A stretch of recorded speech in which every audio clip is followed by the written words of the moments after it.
All right, well, good morning, everyone. Do I got anybody from real life here? All right, thanks so much for being here, and thanks for everything you do. This is such an important topic today. My name is Katie Baker. I am the State Director for Protect Our Care. We are a national advocacy organization whose mission is to strengthen and protect healthcare, and we do so largely through events like this, where we educate and engage the public. I want to thank our partner, SAARA, for being here today, Victor McKenzie for co-hosting this program, because we just think this issue is so important today to be talking about. April is Medicaid Awareness Month, and in past years, it has been an occasion of celebration for us at Protect Our Care. In fact, I think Senator Hashmi joined us last year at an event like this in which we were celebrating the anniversary of Medicaid expansion in Virginia. But this year is a much darker time. We're here to sound the alarm because Medicaid is under threat. Congress is currently moving forward with Donald Trump's plan to cut taxes for the very wealthy and corporations, and really the only way to do so is by cutting Medicaid. They have advanced a budget framework that could provide for up to $880 billion in cuts to Medicaid, and there's a number of different ways that they could come at Medicaid, but we have seen a Republican congressman go on the record on Fox Business this week and say they are targeting expansion. And that is particularly devastating for a state like Virginia. We are one of, I believe, 9 or so trigger states in which if Medicaid expansion, if federal funding levels for Medicaid expansion drop even by 1%, everybody's going to be automatically disenrolled from the program. And so we're talking about a lot of working people who don't have children who are in that expansion population, which I know my colleague Freddie from TCI is going to talk a little bit more about. So specifically, we're here today to talk about what that impact would be on behavioral health and substance use disorders specifically. We have a couple folks who are going to share their stories of what Medicaid meant to them in their health journeys. Most of our focus today is going to be on speaking to substance use disorders. But I did just want to name more broadly to behavioral health that more than 1 in 3 non-elderly adult Medicaid enrollees do have some sort of mental health condition. And people on Medicaid who do have mental health conditions are receiving treatment for their conditions at rates that are the same or higher than the uninsured or even those with private insurance. So Medicaid is working, people are getting the care that they need. And I've got a great fact sheet I can make sure that folks get on Medicaid and behavioral health, but just a couple more statistics I'll share from that. Medicaid expansion allows 600,000 people to receive addiction care. I believe it is the largest payer for addiction treatment in the United States. So that's why it's just so important we protect it. And in fact, there was a new report just out last week that showed over 36,000 Virginians are currently getting medication treatment for substance use disorders, for opioid use disorders that helps them safely withdraw. And of that number, 70% have Medicaid only through expansion. So we're talking about 25,000 people who would lose that access to medication treatment for an opioid use disorder if Medicaid expansion funding is cut. So we're here today to raise awareness and really just call on Congress to please, please, please protect Medicaid funding. And just so lucky to be joined today by a champion, the chair of the Senate Education and Health Committee, Senator Ghazala Hashmi. Senator.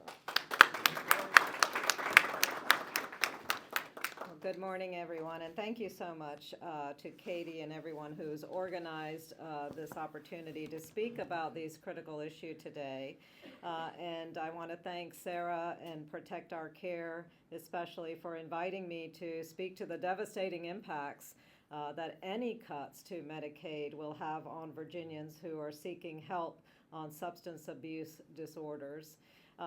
As Katie mentioned, I'm Ghazala Hashmi, and I have the honor of representing parts of the city of Richmond and Chesterfield County in the Virginia Senate, and I also serve as chair of our Senate Education and Health Committee, where protecting and expanding access to health care has always been a top priority for me and so many of my fellow legislators. Unfortunately for Virginia and for our entire country, we are facing the biggest threat now to health care since the last Republican attempt to repeal the Affordable Care Act. Congressional Republicans are now targeting $880 billion in cuts to Medicaid only for the purpose of funding irresponsible tax giveaways for corporations and for those who are already ultra wealthy. Gutting Medicaid is going to be devastating to Virginians in every single zip code, and it will set us back in the fight to end the opioid epidemic. Virginia Democrats have made significant progress over the last few years to ensure that everyone gets the treatment and the care that they deserve. And by making health care more accessible and affordable, we have actually reduced drug overdose deaths in Virginia, emergency room visits, and the number of infants that are born and diagnosed with neonatal abstinence syndrome.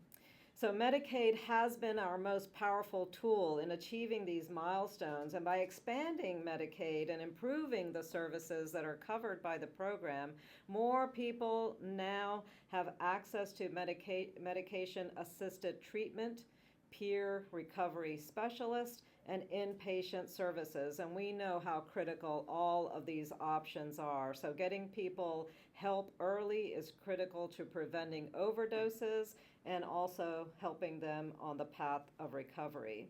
And I've been fighting to protect Medicaid here in the state legislature. This year we passed a budget that includes language to address cuts in funding from the federal government. And instead of standing up for Virginians, Governor Youngkin has proposed scrapping that language. He fully supports the federal Republican plan to slash Medicaid funding. So the biggest threat right now is the real threat, the real possibility that federal government is going to cut funding for Medicaid expansion, and that's going to impact Virginia dramatically, as you've just heard. If that happens, everyone who is enrolled in the program will automatically lose health care due to a trigger provision that we have in Virginia Code, and that is affecting over 630,000 Virginians. So just for context, there are over 36,000 Virginians who are able to get medication treatment for opioid use disorder through Medicaid, and of that number, 70% have Medicaid thanks to the expansion that we passed in the Virginia General Assembly. That means more than 25,000 Virginians who are receiving treatment for opioid use disorder will automatically lose their health care if funding for the expansion is cut by even 1%. That's the crisis that we are facing here in Virginia. So let me be clear, I'm not going to back down in the fight to do everything that we can to protect health care at the state level, but we need Congress. We need Congress to pass a budget that prioritizes health care and focuses on ending the opioid epidemic above their loyalty to the Trump tax scheme. Democrats in Congress, including Jennifer McClellan, who represents us here in Richmond, are fighting back, but they are in the minority. They can't do it alone. We need Republicans, including Congressman Rob Whitman, who represents so much of Central Virginia, to actually stand up, fight for his constituents, and protect this life-saving care for people who are receiving the help that they need. Thank you so much for your support, for being here today to speak on these important issues.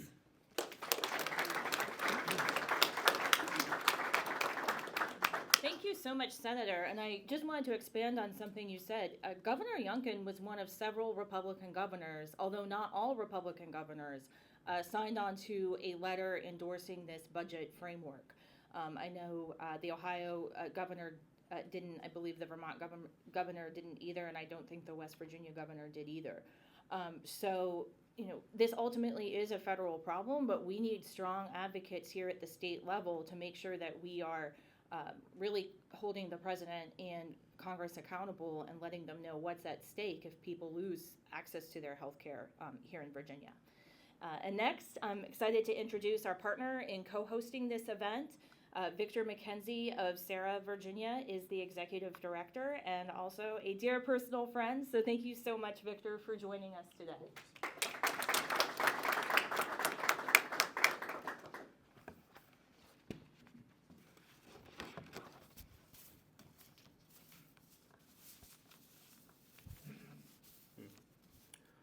Good morning again, and thank you all for being here. My name is Victor McKenzie, and I am the Executive Director of SAARA, Virginia, or the Substance Abuse and Addiction Recovery Alliance. I want to begin by recognizing a true champion of healthcare and equity in our Commonwealth, Senator Ghazala Hashmi. Can we give her a round of applause one more time?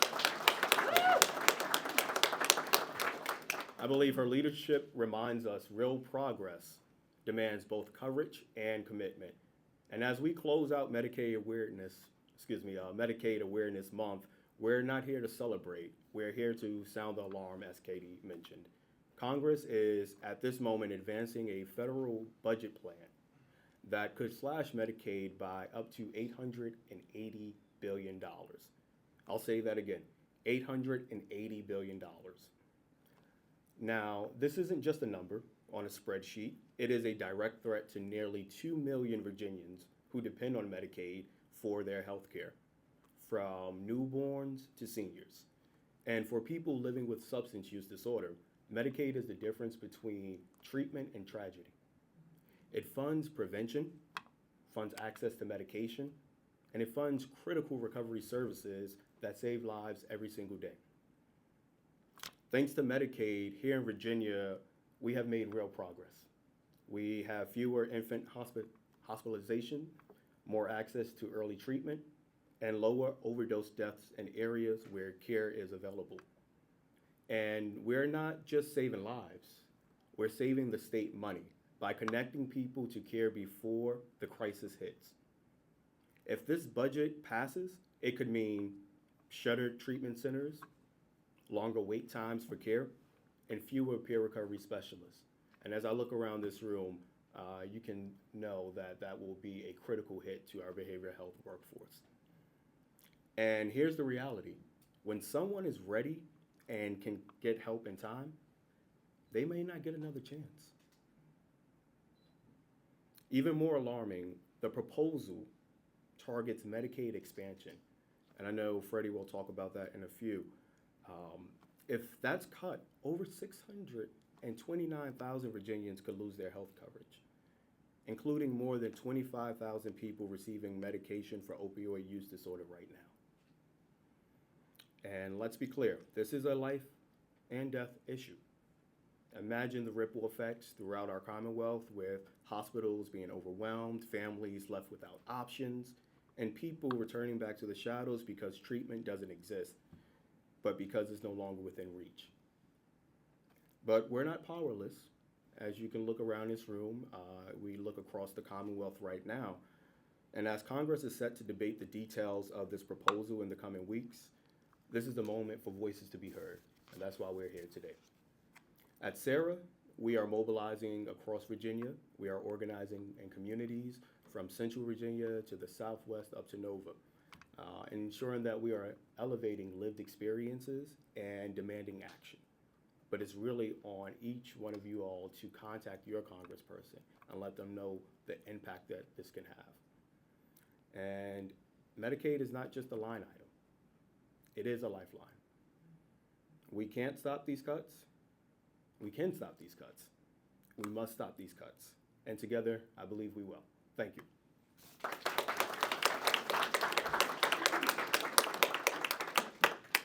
Thank you so much, Victor, for speaking to the power of mobilization, because I see it. I saw it as soon as I came off the elevator. I thought I might be the first one here, and there's this huge line of people ready to go to mobilize around this issue. And it is working. So the budget framework passed the House of the floor by only 1 or 2 votes, I believe. So we only need to move one or two people to really be able to stop these devastating cuts. There's a number of places in the process we could stop them, but they're dealing with very slim margins. And Congresswoman Jen Kiggins and Congressman Rob Whitman here locally both signed a letter, which, in my opinion, was performative, but at least trying to acknowledge that Medicaid was a serious concern for them. But that letter was a reaction to your voices and to the work that constituents all across Virginia are doing to make their voices heard, that we will not stand for people's health care to be taken away in order to fund tax cuts for the rich. And next, I will introduce my friend and colleague from our partner, the Commonwealth Institute, Freddie Mejia. Freddie.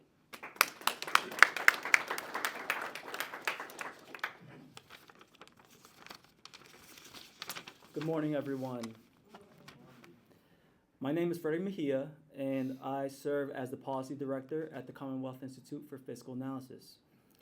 I also lead the Healthcare for All Virginians Coalition, a network of organizations across the state committed to making quality and affordable healthcare accessible for every Virginian.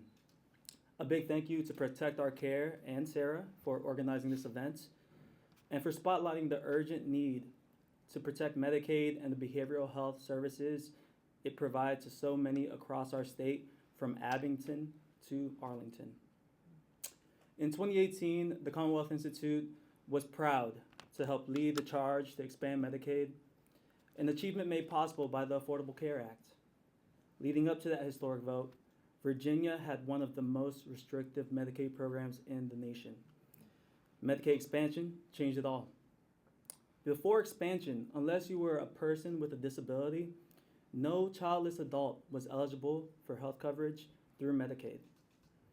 Regardless of how little income you made, without expansion, parents with 2 children would not be eligible for Medicaid if they made more than $10,127 a month, which translates to $843 a month. Sorry, that was $10,127 a year and $843 a month. For many of us, it's hard to imagine covering rent, food, and basic needs, let alone healthcare, on just $843 a month. But that was the reality for countless working families who relied on the critical and often life-saving health services provided by Medicaid before expansion. We simply cannot go back. For people living with substance use disorder, the financial challenges would be tenfold. Here are just a few numbers to break it down for you all. Inpatient rehabilitation can range from $12,000 to $16,000 for a 60 to 90-day program. Year-long methadone treatment costs about $4,700 annually. Outpatient detox services typically run between $1,000 and $1,500. That's why Medicaid and Medicaid expansion in particular is so critical. Just to double down on that new report, Medicaid expansion covers substance use disorder treatment for more than 25,000 Virginians. Yet just this week, we heard a member of Congress signal their intent to cut Medicaid expansion funding. If those efforts succeed, over 629,000 Virginians, including those 25,000 who count on expansion for substance use disorder treatment, would automatically lose coverage. I've seen firsthand the struggles of people face when trying to access behavioral health care, especially those who are uninsured or underinsured. During my time at the Masons and Partners Free Clinic, we regularly met individuals desperate for help, but were unable to afford the high cost of care. Too often, because Virginia had not yet expanded Medicaid, their options were extremely limited. When someone extends their hand out for help with a behavioral health issue, it is often because of Medicaid that a caring professional can reach back out and start treatment. That's why defending Medicaid, including Medicaid expansion, remains a top priority for us at TCI. We're proud to stand with SAARA, our partners in the HAVE Coalition, and many standing here, and amplifying the voices of Virginians who understand what's at stake. We urge everyone listening to join us in protecting Medicaid and ensuring treatment options for those who are suffering due to the opioid epidemic. Thank you so much.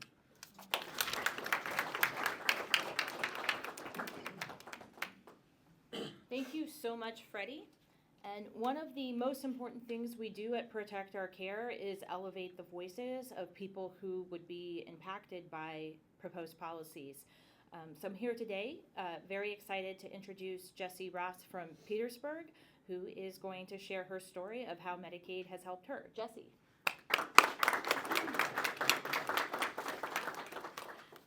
Good morning. Thanks for having me. My name is Jessie Ross. I'm originally from Richmond, but now I live in Petersburg. I'm here because Medicaid saved my life from the disease of drug addiction. I was living out of state when my partner died in overdose a few years ago. My mom came and got me and brought me back to Virginia to help me get sober and get my life together. She was able to sign me up for Medicaid almost immediately. It had not been an easy road as I had been addicted to opiates for over 20 years. But I am 2 years sober and I'm a peer recovery specialist. I would not be here. I'm not even sure if I would be alive if it were not for Medicaid. Medicaid was so intrinsic to my recovery process. It paid for my IOP program, which is an intensive outpatient program. It was 8 hours a day, 3 days a week. It provided the education and support network I needed to stay sober. It covered my group therapy and my case manager. I was able to start a job. I didn't even have proper shoes to wear to work. I was working at a thrift store and getting my clothes from donations. But my case manager, who was paid by Medicaid, literally put shoes on my feet. It's overwhelming to think about where my life would be without it. Medicaid also paid for my Suboxone when I relapsed. Without Medicaid, Suboxone and doctor's appointments would have been unaffordable. And when you're trying to get sober, have trouble holding down a job, there's no way I could have afforded that without Medicaid because my family is low income. But thanks to Medicaid, I have been fully opiate free for 2 years, and that's never something I thought I could say in my entire life.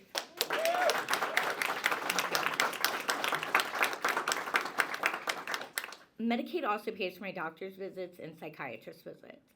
I had undiagnosed bipolar disorder and panic disorder. Stabilizing my mental health has played a big role in helping me not to use. Just my mental health medications would cost me $80 a month.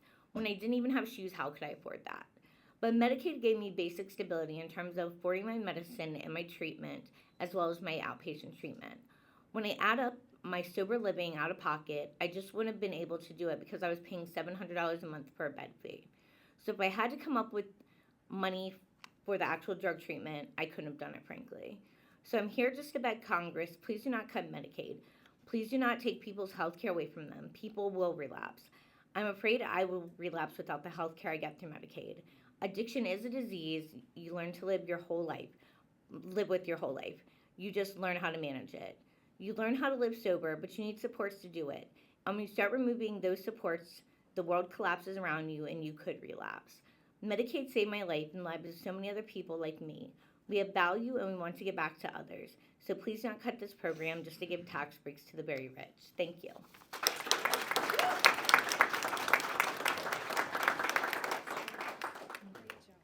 Great job. Thank you so much for sharing that powerful story, Jessie. And next we will have another storyteller who's going to speak to the success of Medicaid, Deshaun Cross from Richmond. Deshaun.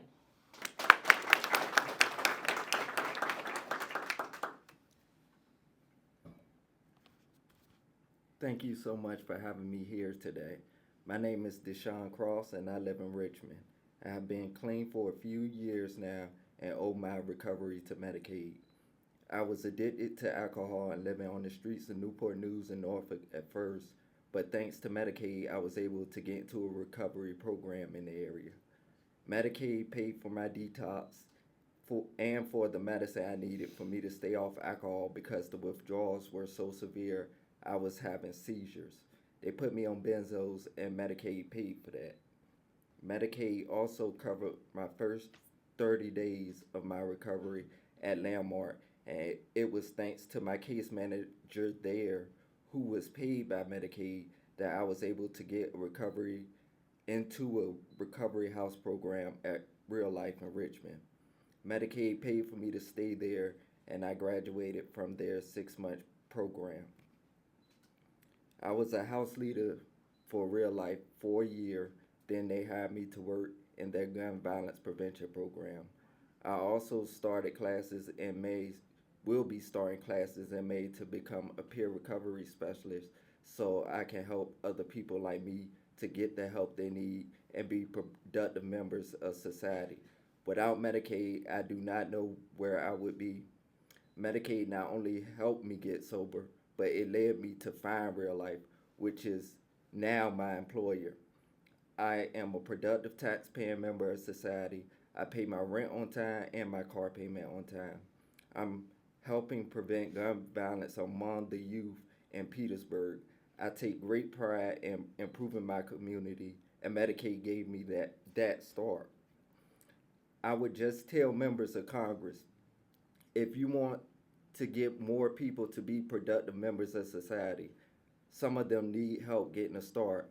I needed that help getting a start, and Medicaid was that start. You can't take something away from somebody who is trying to find their way. If you take that away, what are they going to start with? Where are they going to go? What are they going to do? Because without Medicaid, I think I would still be living on the streets and maybe still be addicted to alcohol. So that is why it's very important for me to be here today to share my story and ask Congress not to take Medicaid away, just to fund tax breaks for corporations and the very rich. Thank y'all.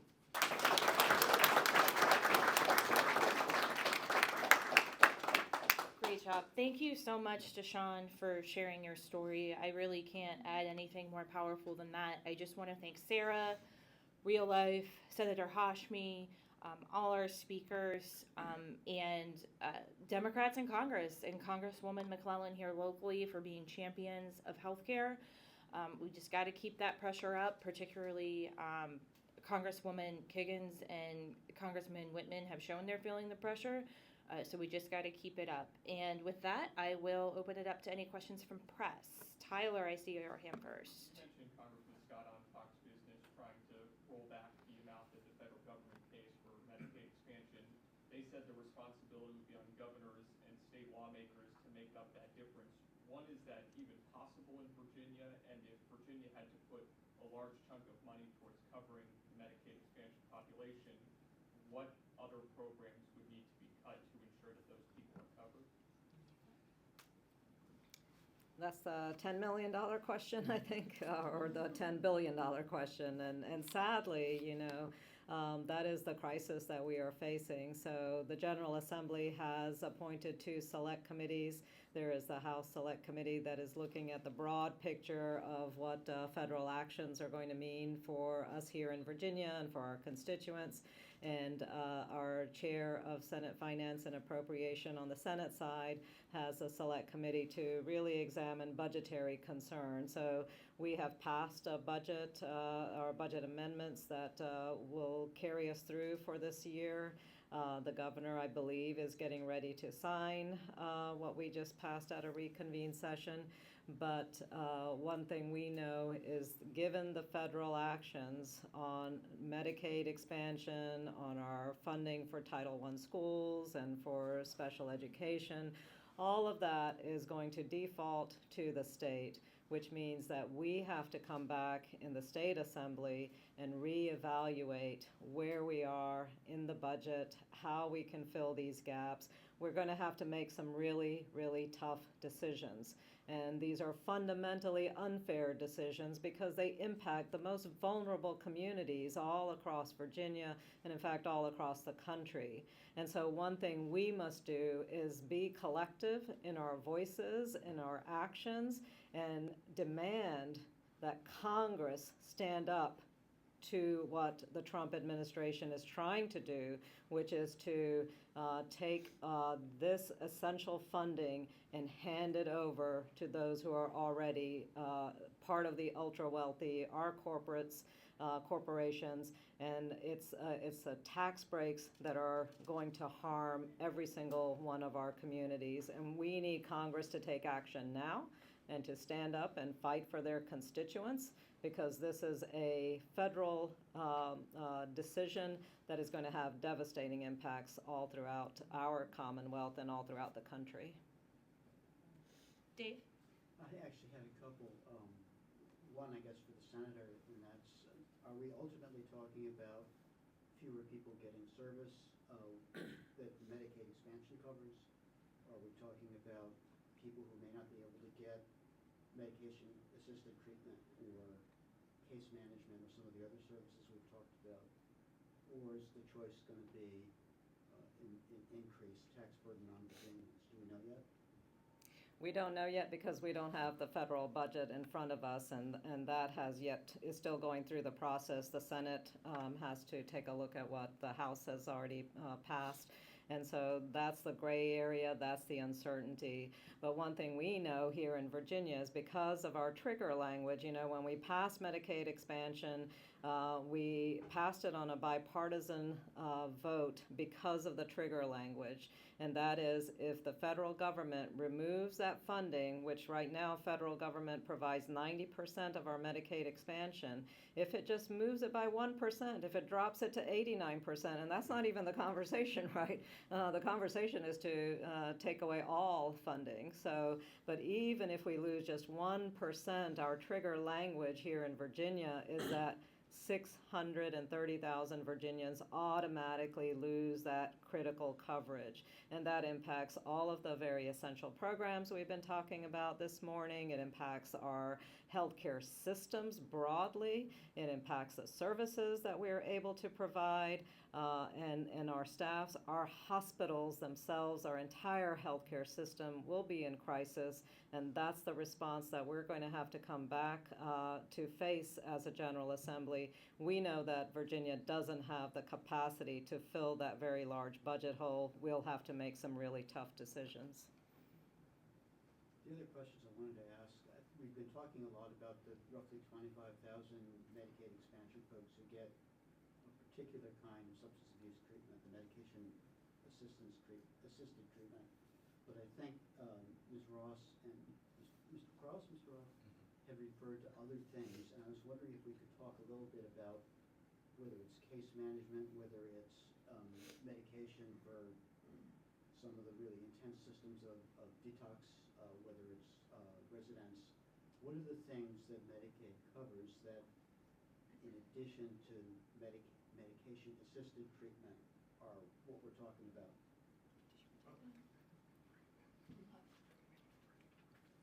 But did you want to take that? Talk a little bit. We got some. Oh, yeah. Yeah. Yeah, come on. Phone in a friend. Hey, he's ready. I'm Marlon Baycoat. I am a certified substance abuse counselor, supervisee, qualified mental health professional, adult, and I'm also a recovery support specialist. I'm also a person in recovery, and I work, it's directly going to affect, I can't give you a number, I don't like to give fake numbers, but the IOP programs. Outside of this, I'm a facilitator at a program.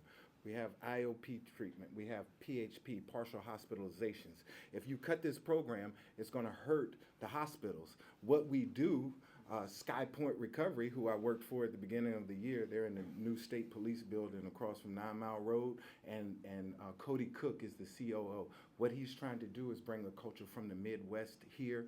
He built hospitals from the ground up, and he's trying to take the strain off Tucker's, Chippenham Hospital. Medicaid pays for the people in his program. IOP programs, PHP programs, 2.1s, 2.5s, that's all Virginia runs right now. That's how we help people in addiction recovery and mental health. You have substance use IOP programs, and that's intensive outpatient programs, partial hospitalization, to take the strain off the hospital. And one thing that, and I know my mother was former Delegate Mamie Baycoat, and one thing she fought for was increase in pay for general practitioners, but also to take the strain off of the hospitalization, hospital bills, individuals running up tabs. Don't forget we came from that. I'm old enough to remember that the hospital bills weren't getting paid. You remember that? Hospital bills weren't getting paid, and people couldn't pay that, and doctors weren't getting reimbursed. So it's going to affect a lot of people.